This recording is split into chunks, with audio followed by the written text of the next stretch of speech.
Assalamualaikum warahmatullahi wabarakatuh. Saya Julia Rizka Amelia dari kelas A Biologi. Di sini saya akan menjelaskan tentang fotosintesis. Yang pertama itu ada pengertian fotosintesis.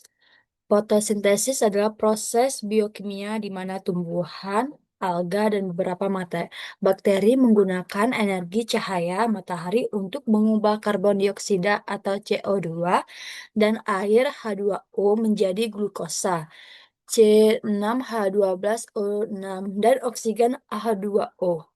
Proses ini terjadi di dalam kloroplas, khususnya pada pigmen klorofil yang menangkap energi cahaya. Di sini ada reaksi umum fotosintesis yaitu 6 CO2 plus mengha- plus 6H2O menghasilkan C6H12O6 plus 6O2. Kemudian ada bahan fotosintesis yaitu ada cahaya matahari, air, karbon dioksida, dan klorofil. Tepat terjadinya fotosintesis itu terjadi di kloroplas pada sel daun. Kloroplas mengandung klorofil, pigmen hijau yang berfungsi menyerap energi cahaya matahari. Struktur utama kloroplas itu ialah grana menjadi tempat reaksi terang, stroma itu tempat reaksi gelap atau siklus Kelvin. Proses fotosintesis ini ada karbon dioksida, air, cahaya matahari, klorofil yang menghasilkan glukosa, dan oksigen. Tahap fotosintesis yaitu fotosintesis berlangsung dalam dua tahap utama. Yang pertama itu reaksi terang, membutuhkan cahaya matahari terjadi di grana. Yang kedua itu reaksi gelap, siklus Kelvin, tidak memerlukan cahaya langsung, terjadi di stroma. Kedua reaksi ini saling berkaitan dan menghasilkan energi kimia untuk kehidupan. Reaksi terang terjadi pada membran tilakoid atau grana, memerlukan cahaya dan air. Proses utamanya itu penyerapan energi cahaya klorofil, fotolisir air menghasilkan O2, membentukkan ATP dan NADPH sebagai sumber energi untuk reaksi gelap. Reaksi terang, oksigen, O2, ATP, dan NADPH. Reaksi gelap atau siklus Kelvin ini terjadi di stroma kloroplas, tidak memerlukan cahaya langsung, menggunakan ATP dan NADPH. Dari reaksi terang, mengubah CO2 menjadi glukosa melalui serangkaian reaksi enzimatik. Hasil akhirnya, glukosa yang digunakan sebagai sumber energi dan bahan penyusun sel tumbuhan.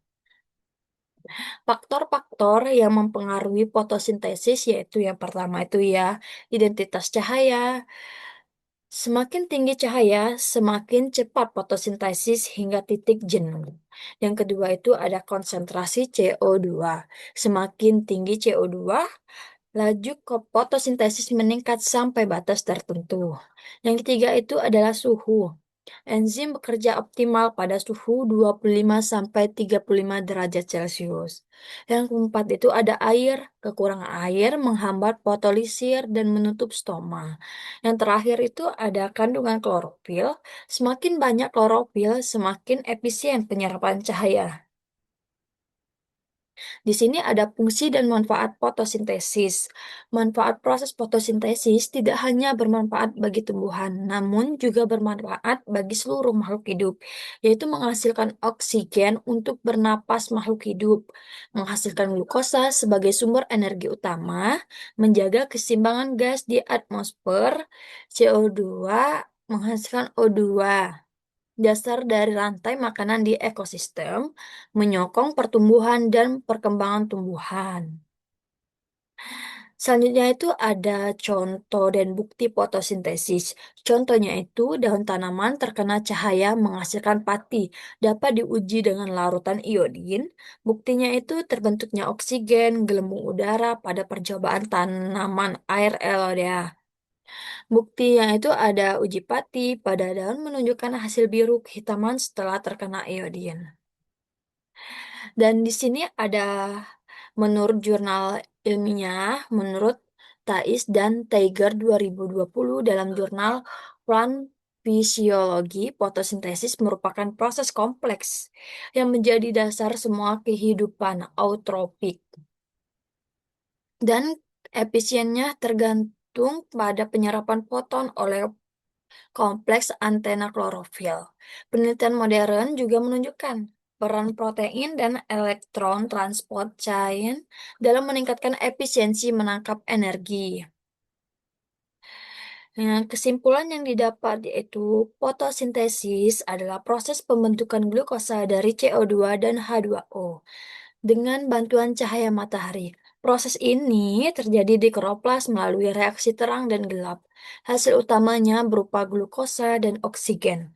Fotosintesis dipengaruhi oleh cahaya, air, suhu, CO2, dan klorofil. Secara keseluruhan, fotosintesis penting untuk keseimbangan ekosistem dan kehidupan di bumi.